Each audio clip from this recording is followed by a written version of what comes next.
Un cordial saludo, un abrazo fraternal, como siempre, y una muy calurosa bienvenida a todos y cada uno de ustedes que siempre nos están acompañando en nuestros estudios bíblicos. Recuerden nuestro ministerio laico misionero. Escrito está Lucas 4.8. Asimismo lo encuentran en Facebook y en YouTube. Escrito está juntito. Escrito está Lucas 4.8.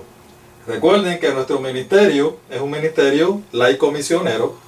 Aquí ni recogemos ofrendas, ni aceptamos donativos. La única recompensa nuestra es la satisfacción de colaborar con nuestro Dios en esta obra maravillosa de proclamar el Evangelio. Gloria sea su nombre. Amén. Bueno, sean todos muy bienvenidos a nuestro estudio bíblico. El tema de hoy, vamos a continuar con la purificación del santuario. Y ya vamos por la parte 13. Como es nuestra costumbre, vamos a elevar una plegaria a nuestro Dios. Querido Dios y amante Padre que estás en el cielo, te damos gracias nuevamente, mi Dios, por todas tus bendiciones. Gracias por esta semana. Gracias por la vida que nos has concedido. Gracias por tus bendiciones materiales. Pero especialmente, mi Dios, gracias por esa bendición tan grande que tenemos de la salvación que tú nos has regalado. Gracias por este privilegio que tenemos de compartir este maravilloso mensaje de salvación con muchas otras personas. Suplicamos, oh Padre, que nos acompañes, que nos dirijas, que sean tus palabras, que nos capacites cada día más para poder presentar esta palabra y que abras nuestras mentes, mi Dios, para que podamos entender bien tu plan de salvación y lógicamente que lo podamos aceptar. En el glorioso nombre de nuestro Señor Jesús lo imploramos. Amén y amén. Gloria sea su nombre. Bueno, habiendo aclarado en los últimos dos estudios pasados, el tema sobre el plan de la salvación, y presentamos que el único medio, recuerdan ustedes, el único medio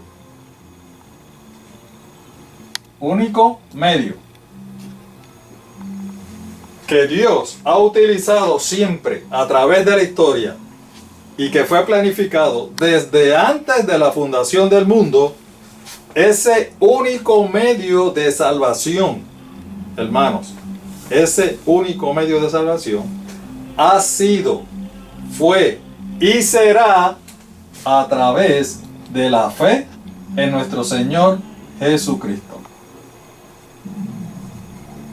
No hay otro medio.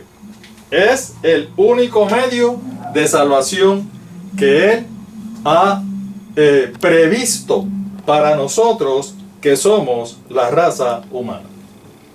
Habiendo entendido bien ese punto para poder entender todo lo otro, podemos entonces continuar con el tema principal que ya comenzamos hace 12 estudios atrás, sobre la purificación del santuario.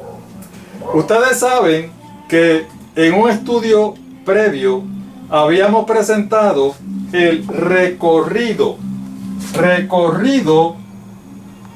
de nuestro Señor Jesús por el atrio del santuario. Ustedes lo tienen que recordar porque no hace mucho tiempo de eso, ¿verdad? Vamos a presentarlo aquí para hacer más o menos un pequeño resumen. Habíamos presentado, ustedes saben que el santuario, este es el santuario completo, ¿verdad? En una maquetita o un croquis. El santuario se divide en tres partes, en tres cubículos.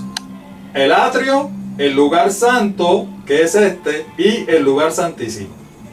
Ya habíamos presentado el recorrido de nuestro Señor Jesús por el atrio específicamente.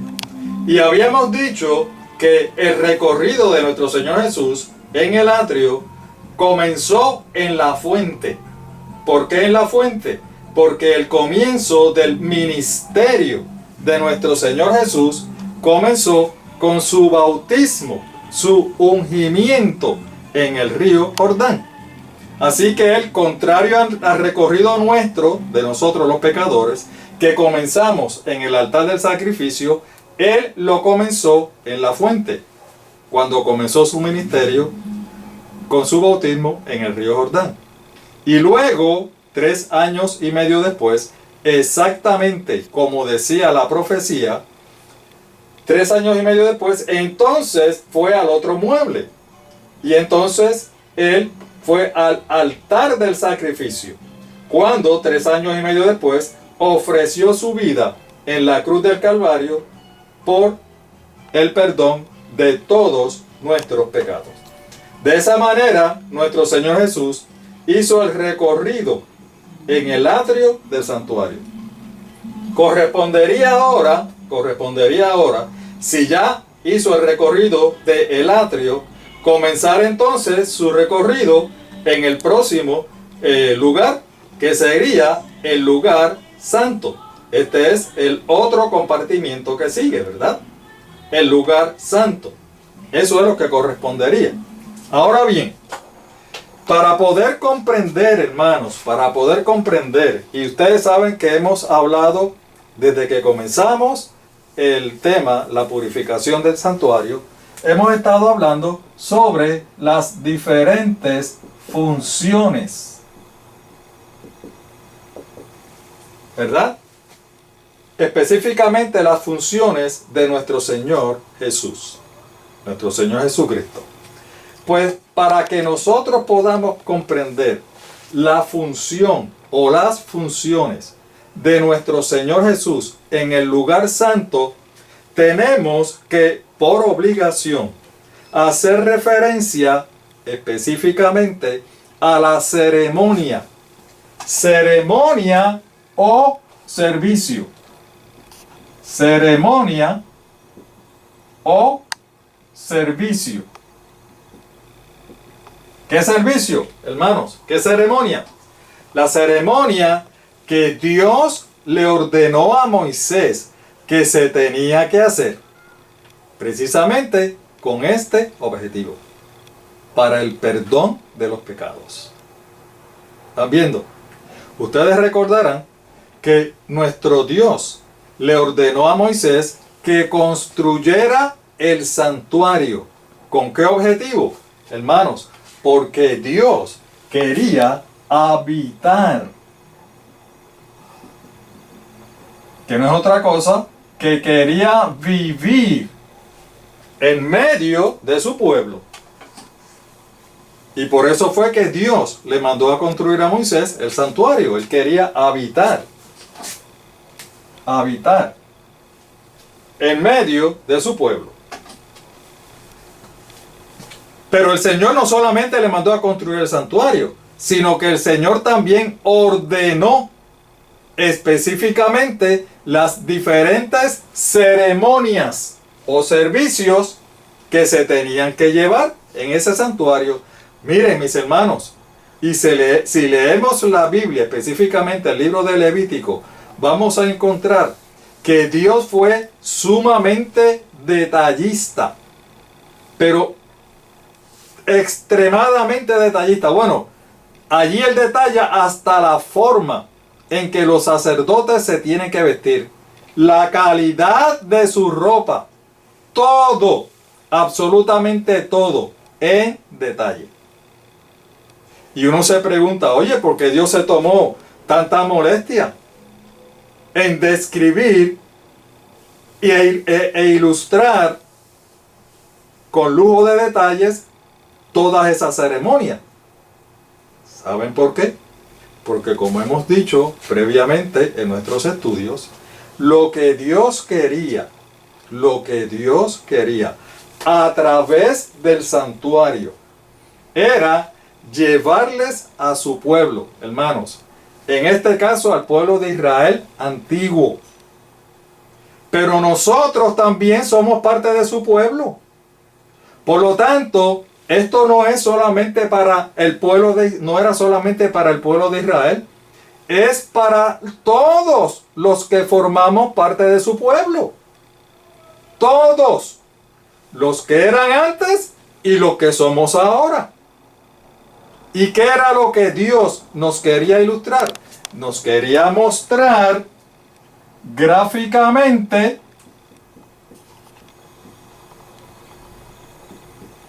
en tercera dimensión, con todo lujo de detalle, de una manera interactiva, ¿recuerdan?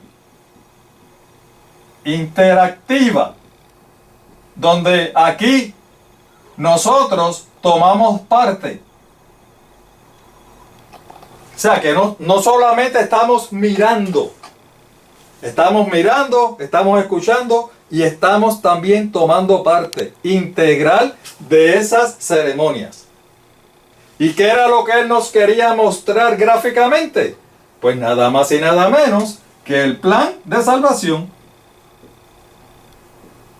Para que nosotros pudiéramos entenderlo. El plan de salvación no es otra cosa que el proceso de nuestra redención. Eso era lo que Dios quería. Y por eso es que Él se tomó el tiempo de detallar específicamente cómo eran o cómo tenían que ser todas esas ceremonias. Pues vamos rapidito porque el tiempo sigue corriendo. Vamos entonces a una de esas ceremonias. Vamos entonces a Levíticos capítulo 4. Vamos a leer versículo 1, versículo 2 y del 4 al 7. Vamos a hacer lo que intentamos hacer siempre, que a veces lo hacemos y a veces no. Vamos a leerlo completo y luego entonces vamos a venir texto por texto para explicarlo. ¿Ok? Vamos a leerlo. Habló Jehová a Moisés diciendo: habla a los hijos de Israel y diles: cuando alguna persona pecare por yerro en alguno de los mandamientos de Jehová sobre cosas que no se han de hacer, pero que hiciere alguna de ellas, ¿qué vas a hacer? Levítico 4 al 7. Traerá un becerro a la puerta del tabernáculo de reunión delante de Jehová, y pondrá su mano sobre la cabeza del becerro, y lo degollará delante de Jehová.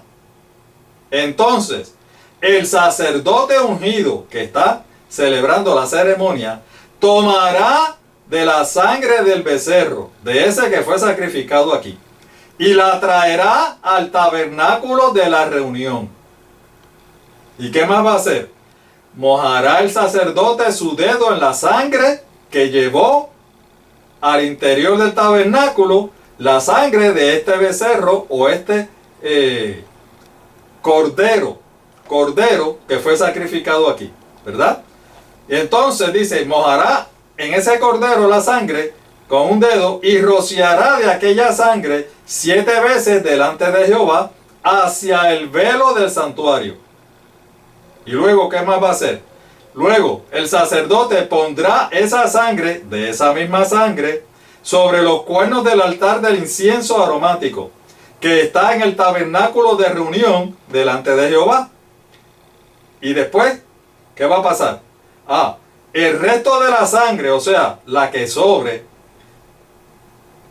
el resto de la sangre del becerro, echará al pie del altar del holocausto, que está a la puerta del tabernáculo de la reunión. Con esto, nosotros más o menos tenemos una idea bastante general en lo que consistía la ceremonia o el servicio para el perdón de los pecados. Más o menos tenemos una idea. ¿Qué vamos a hacer ahora? Vamos entonces, texto por texto, hermanos. Esta ceremonia tiene un simbolismo, una enseñanza tan y tan espectacular para todos y cada uno de nosotros, que si nosotros logramos entender el proceso que se tenía que llevar ahí y que nuestro Dios nos quería mostrar gráficamente, Si nosotros entendemos eso, vamos a entender mucho, pero que mucho mejor, el plan de salvación. Gloria sea a nuestro Dios. Vamos entonces al primer texto. Dice, habló Jehová a Moisés diciendo, ¿ve? ¿Qué es lo que hace el texto número 1, hermanos? El texto número 1 lo que hace es que identifica quién es el que está hablando. Oigan, en este caso no es solamente el que está hablando, el que está ordenando la ceremonia. Para que no haya excusa, ¿Y quién dice que es el que está ordenando la ceremonia? Jehová. Dios, el creador de todo lo que existe. El creador del cielo y la tierra y todo lo que en ellos hay. Incluyendo a la raza humana. Nada más y nada menos. Ese es el que está hablando. Oigan, el que escribió el libro de Levítico, ¿saben quién fue? Moisés. ¿Y por qué Moisés especificó e identificó quién fue el que ordenó esa ceremonia? Hermanos, para que no empezaran a inventar y decir, oye, este Moisés es tremendo, este Moisés se inventó esta cosa. Ah, no, espérate, que no fue Moisés, fue Aarón, porque Aarón era el sumo sacerdote. Miren, Moisés le está diciendo, no fui yo, ese no fui yo, ni fue Aarón, ni fue nadie. Es de parte de Dios. Dios es el que está hablando, nada más y nada menos. El creador, nuestro creador. Estamos conscientes con eso, que lo que estamos leyendo, esta ceremonia fue ordenada por Dios, el que todo lo sabe. Bueno, en el otro texto, vamos a leerlo. Texto número 2. Habla a los hijos de Israel y diles, cuando alguna persona pecare por yerro en alguno de los mandamientos de Jehová sobre cosas que no se han de hacer, hiciere alguna de ellas. Mire, lo primero que el texto está diciendo es lo siguiente. Si alguno pecare, o sea, lo que está diciendo es, miren, esta ceremonia que yo voy a decir de ahora en adelante, no es para todo el mundo, no, es para aquellos que hayan pecado, pero que hayan reconocido que han pecado y quieren arrepentirse y quieren ser perdonados. Es para esos, aquellos que se arrepienten de sus pecados y quieren ser perdonados. Es lo primero que nos está diciendo el texto. Que hay algunos que pecaron pero que no quieren ser perdonados, pues esta ceremonia no es para ellos. Ellos no tienen que, si a ellos no les interesa el perdón de sus pecados, no les interesa la justificación y la salvación de su alma, pues definitivamente esta ceremonia no es para ellos. No es para ellos. Es para aquellos que reconocen que han pecado y que quieren redimir su pecado. Quieren ser perdonados. Qué maravilloso, ¿verdad? Lo próximo que nos está diciendo el texto. Aquel que pecare. ¿Verdad?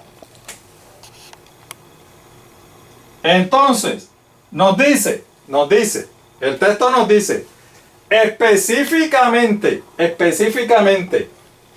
en alguno de los mandamientos que Jehová,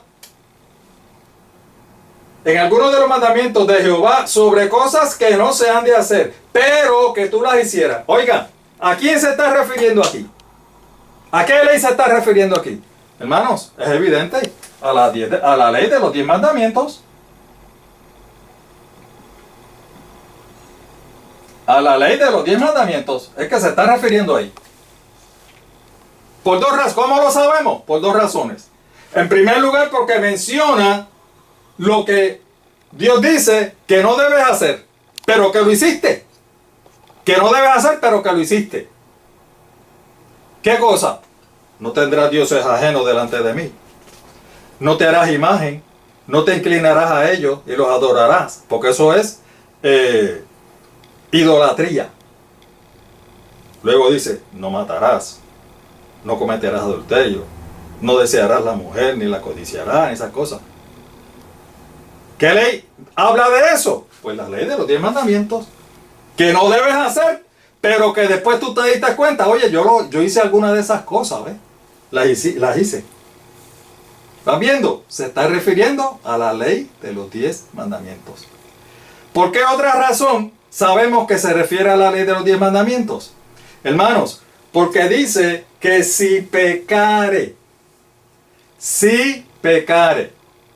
y ustedes saben que uno de los textos, Primera de Juan, capítulo 3, versículo 4, dice que, y establece que el pecado es infracción o violación. ¿A qué? A la ley de los 10 mandamientos. Eso es pecado. Eso es pecado. Así que si se está refiriendo a aquellos que han pecado, evidentemente se tiene que estar refiriendo a aquellos que han hecho infracción o violación de la ley de los 10 mandamientos. ¿Me van siguiendo, verdad? Ok. ¿Qué otra cosa está diciendo el texto? El texto está diciendo, oigan, yo estoy haciendo la provisión, en este caso la ceremonia. Yo estoy haciendo la provisión para esas personas. Pero ¿saben qué? Yo lo que hago es hacer la provisión. Yo no estoy obligando a nadie. ¿Me van siguiendo? Dios es consistente. Él llama a la puerta. Si usted y yo le abrimos, entonces Él entra. Si usted y yo no le queremos abrir, pues Él no va a entrar. Es decir, yo estoy haciendo la provisión para que tus pecados sean perdonados. Pero si tú no quieres que tus pecados sean perdonados, pues sencillamente no hagas la ceremonia. Dios no obliga a nadie. La responsabilidad de nuestra salvación es únicamente nuestra. Es una decisión voluntaria nuestra. Usted y yo y cada persona decide si quiere salvarse. Eso es lo que el texto nos está diciendo. Qué maravilloso es nuestro Dios, ¿verdad? Qué maravilloso. Por otra parte, ese texto también nos está diciendo otra cosa. ¿Qué nos está diciendo? Hermanos, que hablando de las funciones, nos está diciendo lo que dijimos en el estudio pasado, que la función de la ley de los 10 mandamientos es mostrarnos, darnos conocimiento de lo que es pecado, hacernos conscientes de lo que es pecado. Eso es lo que está diciendo el texto. La función de la ley de los 10 mandamientos no es perdonar. Fíjese que el texto nos dice, oye, si tú pecaste, tú no tienes que entonces arrodillarte frente a la ley, a las tablas de la ley y decirle, perdóname ley, que yo pequé, perdóname, que yo quiero que me perdone mi pecado. Eso no es lo que dice. ¿Verdad que no? Lo que dice, si tú te diste cuenta, si tú estás consciente, si tú tuviste conocimiento que violaste la ley de los 10 mandamientos, tienes que hacer algo. ¿Qué tienes que hacer? El versículo 4. Traerá el becerro o el cordero a la puerta del tabernáculo de reunión delante de Jehová y pondrá su mano sobre la cabeza del becerro y lo degollará delante de Jehová. ¿Ven ustedes? La ley es clara. La ley define el pecado. La ley nos hace conscientes, nos da conocimiento de lo que es pecado. Pero la ley no nos perdona, no nos justifica. La ley, en este caso, hermanos, en este caso, la ley lo que hace es, tú quieres arrepentirte, tú quieres que tus pecados sean perdonados. Ah, sí, yo me quiero arrepentir y yo quiero que mis pecados sean perdonados. Ok, pues vente, yo te voy a llevar. Mira, Dios ordenó esta ceremonia y tú tienes que traer un becerro o un cordero. Tienes que confesar tus pecados y luego lo tienes que degollar. Eso es lo que tienes que hacer. ¿Me van viendo? ¿Van viendo lo que está diciendo? Y yo les pregunto a ustedes, ¿a quién representa ese becerro? ¿A quién representa ese cordero? ¿A quién? Esa es una pregunta sencilla. Ese cordero representa a nuestro Señor Jesucristo. Gloria sea su nombre. O sea, que la ley lo que está diciendo es, si tú te quieres arrepentir, yo no te puedo perdonar. Pero yo te voy a llevar a donde quien sí te puede perdonar. ¿Quién? El Cordero de Dios que quita el pecado del mundo. Porque ese Cordero es el representante de nuestro Señor Jesús. Hermanos, ustedes ven qué maravilloso es estudiar la palabra de Dios. La armonía que hay en la palabra de Dios. Esto lo que está es confirmando lo que dijimos y estudiamos en el estudio pasado. ¿Recuerdan? Dijimos que la base y fundamento del plan de salvación es ¿quién? Nuestro Señor Jesucristo. Y su sacrificio en la cruz del Calvario. Esa es la base. Esa es la base y fundamento del plan de salvación. Esa es la base y fundamento de el proceso de redención. No hay otro. No hay otro. Desde antes de la fundación del mundo se estableció que la base y el fundamento del plan de salvación es nuestro Señor Jesucristo. Su sacrificio en la cruz del Calvario. ¿Lo quieren ver? Mire lo que dice la palabra. Primera de Corintios 3:11. Porque nadie, ¿quién es nadie? Nadie es nadie. Nadie puede poner un fundamento diferente del que ya está puesto. ¿Y desde cuándo fue puesto ese fundamento? Desde antes de la fundación del mundo. Gloria sea su nombre. ¿Y ese fundamento quién es? Nuestro Señor Jesucristo. La palabra es clara. La palabra es clara. La base y fundamento del plan de salvación es, siempre ha sido y será nuestro Señor Jesucristo. Entonces, significa que la ley de Dios de los 10 mandamientos tiene una función muy importante dentro del plan de salvación.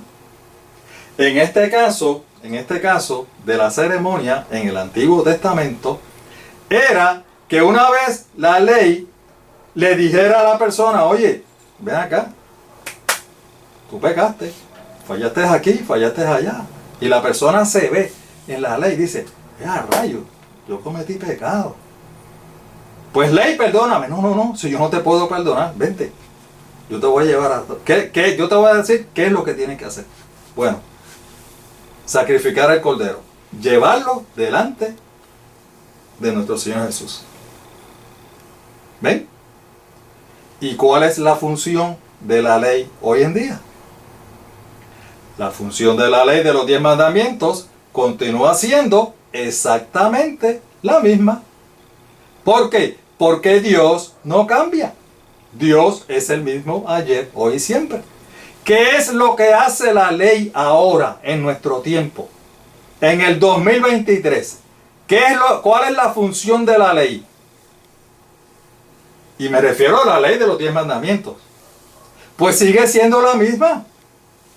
La ley nos da conocimiento de que hemos pecado y nos dice, oye, fallaste aquí. ¿Por qué? Porque en la ley es donde está especificado todos los mandamientos. Fallaste aquí, aquí y aquí. Y cuando nosotros queremos arrepentirnos y queremos ser perdonados, ay, ley, perdóname. No, no, la ley te va a decir lo mismo. No, no, no. Yo no tengo poder para perdonar. No. ¿Qué es lo que hace? Exactamente lo mismo que hacía en el Antiguo Testamento. Lo único que ahora, en vez de llevarte al santuario para que tú sacrifiques un cordero, ahora en el 2023 la ley te coge de la mano y te dice, vente, aquí está el Cordero de Dios que quita el pecado del mundo, nuestro Señor Jesucristo. Gloria sea su nombre. ¡Qué maravilloso es mi Dios! Te lleva directamente a nuestro Señor Jesús, porque ya Él vino, se sacrificó, entregó su vida, derramó su sangre por tus pecados. Es exactamente la misma función. Exactamente. Miren, les voy a hacer una pequeña ilustración. Esta ilustración ya la hemos hecho antes, pero la vamos a hacer una vez más, porque pensamos que a través de estas pequeñas ilustraciones podemos entender un poquito mejor lo que queremos decir. Miren, la ley de los 10 mandamientos se puede comparar con un espejo, ¿verdad? Con un espejo. ¿Por qué? El espejo, usted se pone frente al espejo y ¿qué es lo que el espejo hace? Refleja su imagen, ¿verdad? Refleja su imagen. Oigan, el espejo no miente. El espejo le dice lo que usted es, tal y como usted es, tal y como, ni le quita ni le pone, le refleja exactamente como usted es. Y usted de momento, vamos a suponer que se pone frente a un espejo y usted está nítidamente vestido y una cosa maravillosa, pero cuando se mira al espejo se da cuenta, adiós, espérate, si yo tengo la cara sucia y yo no me había dado cuenta que tengo la cara sucia, mira para allá. ¿Qué hace el espejo? Le está diciendo que usted tiene la cara sucia, ¿verdad? Le está dando conocimiento, lo está haciendo a usted consciente de que hay un problema, de que usted tiene la cara sucia. Y si usted se quiere limpiar esa cara, ¿qué usted hace? Espejito, espejito, límpiame la cara. ¿Verdad que no? No puede. Porque el espejo no tiene la capacidad de limpiarle a usted la cara. La función del espejo es solamente decirle, tienes la cara sucia. Si usted se quiere limpiar el sucio que tiene en su cara, usted entonces tiene que hacer otra cosa. Tiene que ir a otro lugar. ¿A dónde? O va al lavamanos, o va a la ducha, o se lava la cara, o se lava completo. Se baña completo. ¿Me va siguiendo? Esa es la función del espejo. No es lavarlo, no es limpiarlo, es mostrarle el sucio de su cara. Exactamente, la ley de Dios hace eso. La ley de los 10 mandamientos nos da conocimiento de que tenemos la cara sucia, o sea, de que hemos pecado. Y cuando nosotros miramos así, miramos la ley y decimos, adiós, espérate, si yo fallé en este pecado, en este pecado, en este otro. Y entonces, ¿qué usted dice? Ley, perdóname, que yo quiero ser perdonado. No, la ley te dice, no, es que yo no tengo la capacidad de perdonarte. Yo lo siento, no te puedo perdonar. Pero, yo conozco quién te puede perdonar. Sí, ¿tú quieres ser perdonado? Sí. ¿Qué hace la ley? Dame la mano. Yo te voy a llevar delante de quien te puede perdonar. Y nos lleva delante de nuestro Señor Jesucristo, que es el único que nos puede perdonar. ¿Ven ustedes la función de la ley? La función de la ley nos da conocimiento y nos guía. Nos guía hacia nuestro Señor Jesucristo. Mire lo que dice la palabra de Dios. Específicamente el apóstol Pablo. Gálatas 3:24. Así que la ley vino a ser nuestro guía. Nuestro guía. Encargado de ¿qué? De conducirnos a Cristo para que fuéramos justificados por la fe. ¿Ven ustedes? La Biblia no falla. La armonía de la Biblia es extraordinaria. La Biblia no falla. El objetivo de la ley es llevarnos a Cristo, conducirnos, nos da conocimiento del pecado. Y si queremos ser perdonados, la ley nos hace, dame la mano, que yo te voy a llevar delante de nuestro Señor Jesucristo, para que por fe, pueda ser justificado. Gloria sea a nuestro Dios. Alabado sea para siempre. Entendimos el concepto, ¿verdad? La función de la ley. Bueno, vamos entonces a seguir, porque el tiempo sigue corriendo. Levítico 4:4 dice, traerá, a leerlo nuevamente, traerá, esto es lo que tiene que hacer el pecador que quiere ser perdonado. Traerá el becerro o el cordero, en otra versión dice cordero, a la puerta del tabernáculo de reunión delante de Jehová, y pondrá su mano sobre la cabeza del becerro, y lo degollará delante de Jehová. Vamos a ver esta otra parte. Aquí nos dice que si el pecador quiere ser perdonado, tiene que traer un corderito, un becerro, un corderito, ¿verdad? Y entonces, antes de sacrificar ese corderito, ¿qué tiene que hacer? Ponerle las manos sobre la cabeza, es específico, sobre la cabeza del animalito. Confesar sus pecados, no confesárselo al sacerdote, confesar sus pecados a Dios. Confesar sus pecados a Dios, ¿verdad? Trajo el corderito, confesó sus pecados, ¿verdad? Hermanos, cuando esos pecados son confesados a través de esta ceremonia, lo que significa es que los pecados de la persona que lleva el cordero son transferidos.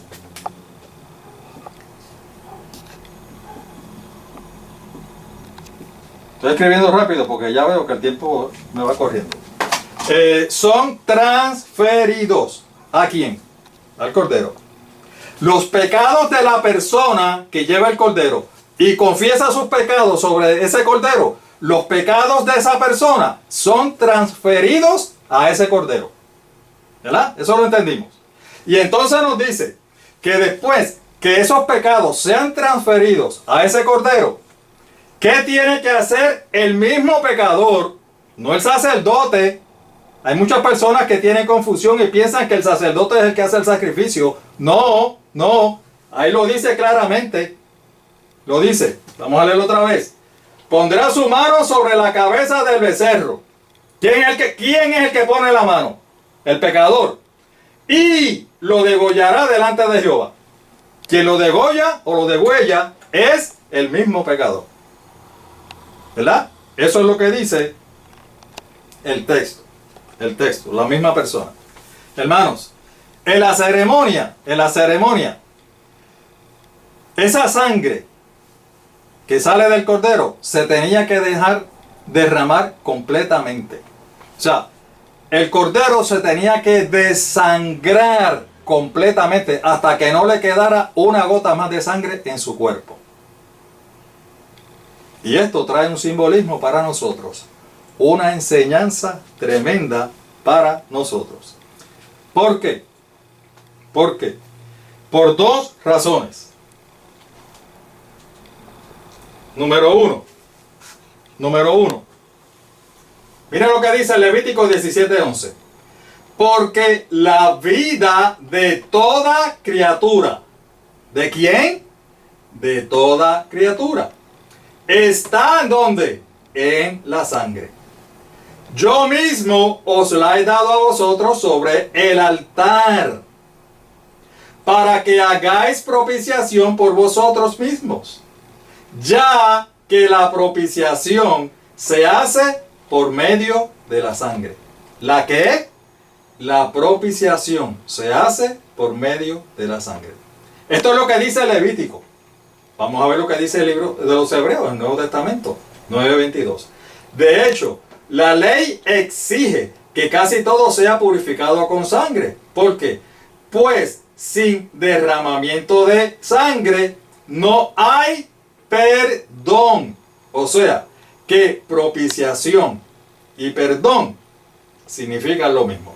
¿Cómo yo puedo hacer propiciación por medio, propiciación por mis pecados? O expiación por mis pecados. Expiación es perdón. ¿Cómo yo puedo perdonar mis pecados? Ahora bien, aquí la Biblia nos está dando por lo menos dos razones por la cual ese corderito tenía que ser degollado y toda su sangre tenía que ser derramada. La primera, lo dice, porque en la sangre está la vida de toda criatura. En la sangre está la vida de ese corderito que tú llevaste. ¿Y tú sabes qué? ¿Qué es lo que reclama la justicia? Recuerden que nosotros violamos la ley, ¿verdad? Violamos la justicia. ¿Qué es lo que reclama la justicia? La muerte. Romanos 6:23. La paga del pecado es muerte. Si la justicia reclama la muerte y la vida está en la sangre, entonces la criatura que tú llevas tiene que ser desangrada completamente hasta que la vida se le vaya o hasta que esa criatura muera. Hasta que esa criatura o el corderito muera o fallezca, ¿verdad? ¿Por qué? Porque ese corderito es el sustituto del pecador. Es lo que se supone que tú y yo merecíamos, pero que nuestro Dios, en su infinita misericordia, nos dio la oportunidad de llevar un sustituto. En este caso, ese sustituto era el corderito. Por lo tanto, ese corderito tenía que derramar toda su sangre. Porque en la sangre es que estaba la vida. Y cuando toda la sangre de ese cuerpo, de ese cordero, termine, se derrame, el cordero va a morir. Vamos entendiendo el mensaje, ¿verdad? Por otra parte, el objetivo de la ceremonia era obtener el perdón de los pecados. ¿Verdad que sí? La persona que quería obtener el perdón de sus pecados era el que iba a seguir esta ceremonia. Así que el objetivo era obtener el perdón de los pecados. Y la Biblia es clara, me dice, que sin el derramamiento de la sangre no puede haber perdón de pecados. Por lo tanto, había dos buenas razones por la cual ese cordero tenía que ser degollado. ¿Me van siguiendo? Número uno, porque en la sangre está la vida. Y ese corderito tenía que ser muerto. Y tenía que ser muerto por el derramamiento de sangre. No podía ser de un cantazo a la cabeza. No. Ni de un tiro. No. Tenía que ser degollado. Eso es lo que decía la ceremonia. Eso fue lo que Dios exigió. Porque en la sangre está la vida. Y número dos, porque si se quiere el perdón no se puede obtener sin el derramamiento de la sangre. ¿Ok? ¿Entendimos eso? Hay una tercera razón por la cual la persona que llevaba el cordero tenía que degollarlo. Esa tercera razón es que nuestro Dios quería mostrar, como estábamos hablando, ¿verdad? Gráficamente. Quería mostrar gráficamente lo repulsivo que es el pecado. Ustedes saben que a la mayoría de nosotros es medio repulsivo ver a un animalito desangrándose. Ustedes saben que cuando le cortan la yugular que empiezan a botar sangre. Y llega un momento donde ya tiene poca sangre y el animalito empieza a brincar hasta que se muere. Y en el proceso de morirse, los ojitos de ese animalito se van apagando poco a poco. Pues ¿saben qué? Dios quería que el pecador, la persona que estaba llevando el cordero, viera ese espectáculo. Lo viera. Para que se diera cuenta lo repulsivo que es el pecado para Dios. Y para que se diera cuenta lo que nuestro Señor Jesucristo tendría que en un momento dado venir a realizar por culpa de sus pecados. Lo estaba mostrando como gráficamente. Y estoy seguro que la persona que veía ese corderito así, brincando y muriendo y apagándosele los ojos, lo pensaba 2 veces para volver a pecar. Porque si volvía a pecar tenía que pasar por el mismo procedimiento. ¿Van viendo? Nos quería mostrar gráficamente lo repulsivo que es el pecado para nuestro Dios. ¿Ok? Bueno, así que en la ceremonia, ya entonces sacrificamos al cordero. Matamos al cordero, se degolló, derramó su sangre y murió. ¿Verdad? Yo le pregunto. La ceremonia terminó con el sacrificio del cordero. ¿Terminó? ¿Verdad que no? Apenas la ceremonia está comenzando. ¿Verdad que sí? No terminó. Porque, ¿qué significa eso, hermanos? Eso significa que si ese cordero representa a nuestro Señor Jesús. Miren, es que no quiero tomar mucho tiempo porque es que ya me queda bien poquitito tiempo. El cordero representa a nuestro Señor Jesús, ¿verdad? La muerte del cordero representa la muerte de nuestro Señor Jesús. El derramamiento de la sangre del cordero representa el derramamiento de la sangre de nuestro Señor Jesús. ¿En dónde? En la cruz del Calvario. Estamos conscientes que eso es lo que representa, ¿verdad? Eso es lo que representa. Ahora bien. Dijimos que la ceremonia no termina con el sacrificio del cordero. Pero ustedes saben qué. A la inmensa mayoría de todos nosotros, de todos los cristianos, de prácticamente casi todas las denominaciones religiosas, saben lo que nos han hecho creer: que el plan de salvación terminó con la muerte de nuestro Señor Jesucristo. Dígame usted si en la denominación que usted pertenece no le han instruido eso, no le han enseñado eso.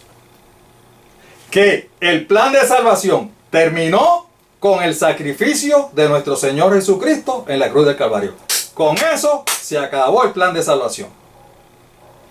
Mis hermanos, si esta ceremonia era una representación gráfica del plan de salvación y la ceremonia continuó después del sacrificio del cordero, significa que el plan de salvación, ese plan de salvación que nuestro Señor concibió desde antes de la fundación del mundo y que es el mismo para cada ser humano que haya nacido en esta tierra, no termina con la muerte de nuestro Señor Jesucristo en la cruz del Calvario.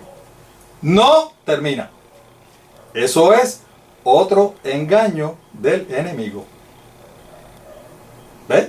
Nos está haciendo creer que ya el plan de salvación terminó. No. La misma ceremonia nos está diciendo que no. Mire, en la ceremonia que estamos haciendo es lo mismo que en el plan de salvación. El plan de salvación, que va a ser más o menos un dibujito aquí, ¿verdad?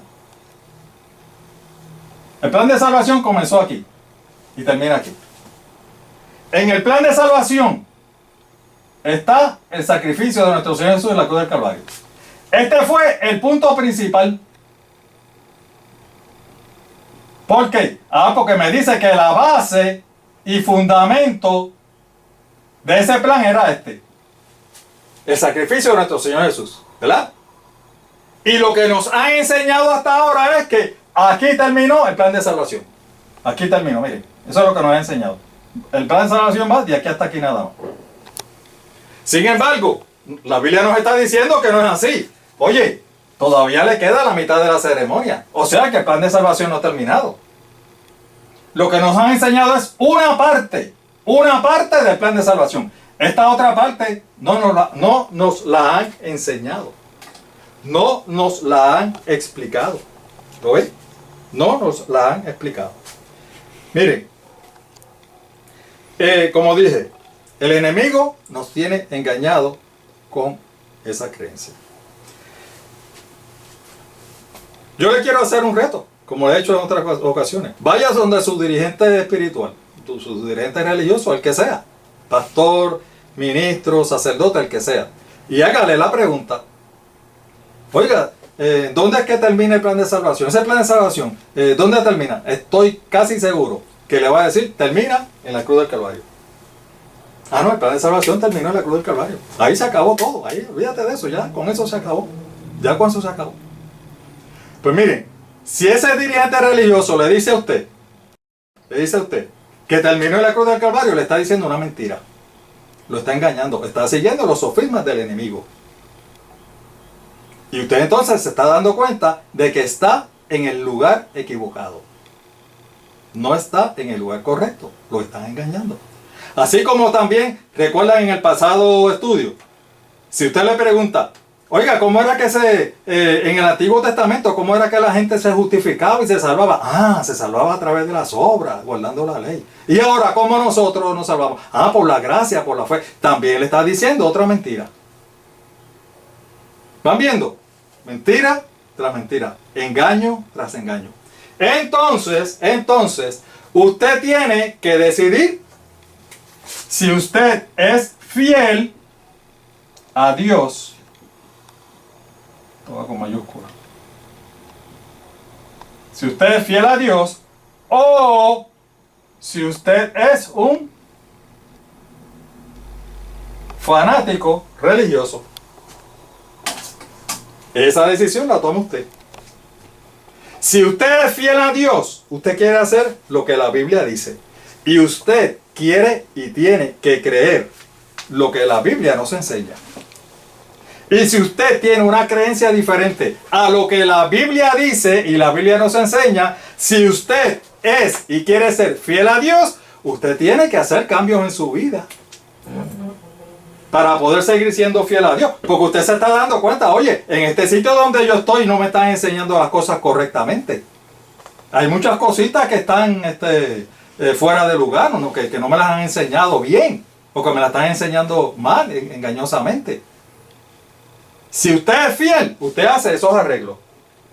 Ahora, si usted es un fanático religioso, usted no es fiel a Dios, usted no es fanático de Dios, usted es un fanático de esa religión.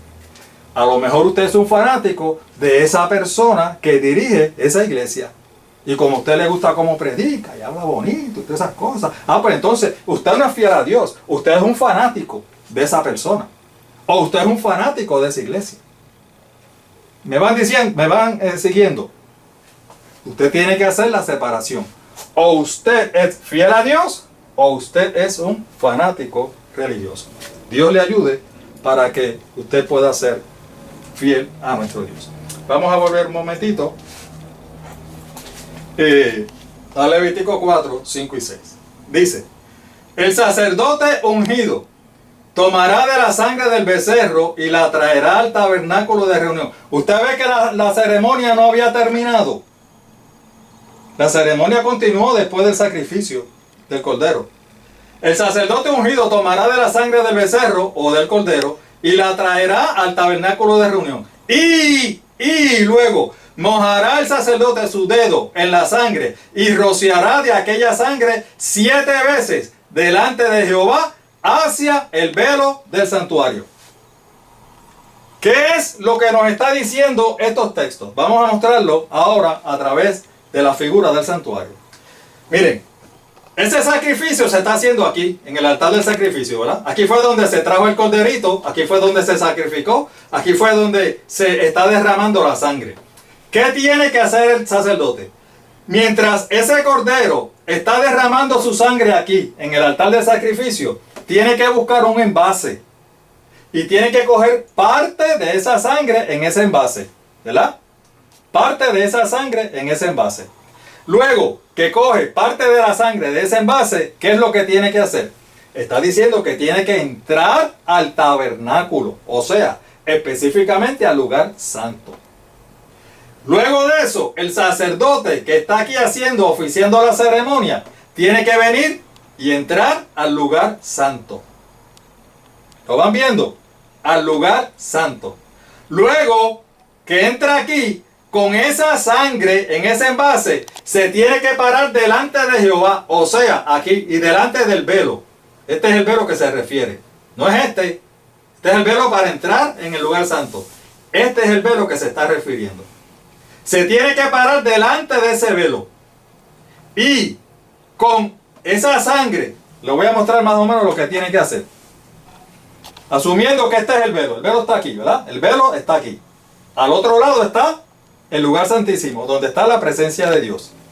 El sacerdote, lo que leímos, es que tiene que buscar el envase, ¿verdad? Esa sangre. Y tiene que mojar el dedo en esa sangre y rociarlo. El velo. Ese velo que está allí. ¿Cuántas veces? 7 veces. 7 veces. Tiene que rociar el velo. ¿Verdad? Hermanos, vamos a dar el significado. A ver si nos da tiempo en el tiempo que tenemos. Por lo menos de esta parte. Ustedes saben que dijimos que el pecador viene, pone las manos sobre el cordero, confiesa sus pecados, el cordero es degollado y es desangrado completamente. Los pecados fueron transferidos del pecador hacia el cordero. Esa es la ceremonia, transfiriendo los pecados. Hermanos, los pecados no se fueron en el aire. Se desaparecieron. No, los pecados no se desaparecieron. Los pecados no cayeron al piso. No, no. Los pecados fueron transferidos del pecador al cordero. O sea, que ese cordero que antes era inocente, ahora ya no está inocente. Ahora está, ¿qué? Contaminado. ¿Con qué? Con los pecados. ¿De quién? De la persona que llevó el cordero. Porque los pecados de la persona fueron transferidos a él. ¿Me van siguiendo? Y como los pecados no se quedan en el aire, ni se desaparecen por arte de magia, los pecados entonces pasan al corderito. Es decir, que esa sangre, hermanos, esa sangre que el sacerdote tiene que coger en ese envase, esa sangre, ¿sabe qué? Representa. ¿Qué cosa? Los pecados de la persona que llevó el corderito. Esa sangre representa los pecados de esa persona. Y esos pecados son llevados dentro del templo y son rociados en el velo que divide el lugar santo del lugar santísimo. ¿Me van siguiendo? Los pecados no se fueron, los pecados todavía están ahí. Los pecados pasaron del pecador al cordero y del cordero al tabernáculo, específicamente al velo que divide. Y cualquiera de ustedes que me está siguiendo y que sabe un poquito, me dice, pero hermano Pedro, venga acá, aquí hay algo que no me cuadra. ¿Por qué? Porque hermano, usted me está diciendo que esa sangre está contaminada con los pecados. O sea, que esa sangre representa los pecados de la persona. O sea, usted me está diciendo que el sacerdote está llevando los pecados de esa persona dentro del tabernáculo. Y encima de eso, está rociando el velo. O sea, que está dejando los pecados allí. En otras palabras, usted me está diciendo que el sacerdote está contaminando el santuario. Pues yo le digo, ¿estás en lo cierto? Eso es así. Eso es lo que dice la ceremonia. Oye, eso fue lo que ordenó Dios. El sacerdote está contaminando el santuario. Y usted me dice, pero hermano, ¿cómo es posible que el santuario esté contaminado?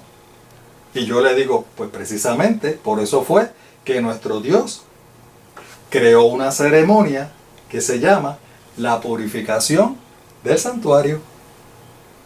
que precisamente es el tema que estamos estudiando hace 12 estudios atrás. La purificación del santuario. ¿De qué se va a purificar el santuario? ¿Por qué el santuario tiene que ser purificado? Porque el sacerdote cogió los pecados de esa persona y los llevó al santuario y los dejó allí en el velo del santuario. Por eso es que el santuario tiene que ser en algún momento purificado. Por eso es que Daniel 8:14 nos dice, después de 2300 tardes y mañanas, el santuario será purificado. Y había una ceremonia especial para purificar el santuario. ¿Me van entendiendo? ¡Qué maravilloso es nuestro Dios! ¡Qué maravilloso es nuestro Dios! Ya el tiempo se me acabó. La ceremonia todavía continúa. ¿Qué quiere decir esto? Que entonces este estudio, fíjense, de esta ceremonia todavía vamos a seguir. ¿Y saben qué? Como dijo, ¿quién lo dijo? Lo mejor está por venir. No es de política. Así que le invitamos, miren todo lo que quedaba todavía de este tema. Le invitamos a compartir, mis amados hermanos, porque tenemos mucho para dar. Y usted tiene mucho para dar también, todos, con nuestros estudios bíblicos. Así que, por favor, hermanos, si quieren seguir también haciendo obra misionera, comparta estos estudios. Búscanos en YouTube y búscanos en Facebook. En los dos los tenemos. Seguimos escudriñando la palabra, porque escudriñando la palabra podemos tener conocimiento de los mensajes de nuestro Dios. Y ese es el objetivo de nuestro ministerio. Escudriñar las escrituras. Y aquí tenemos las escrituras también. Así que, sin más nada por el momento, tenemos entonces que terminamos por hoy.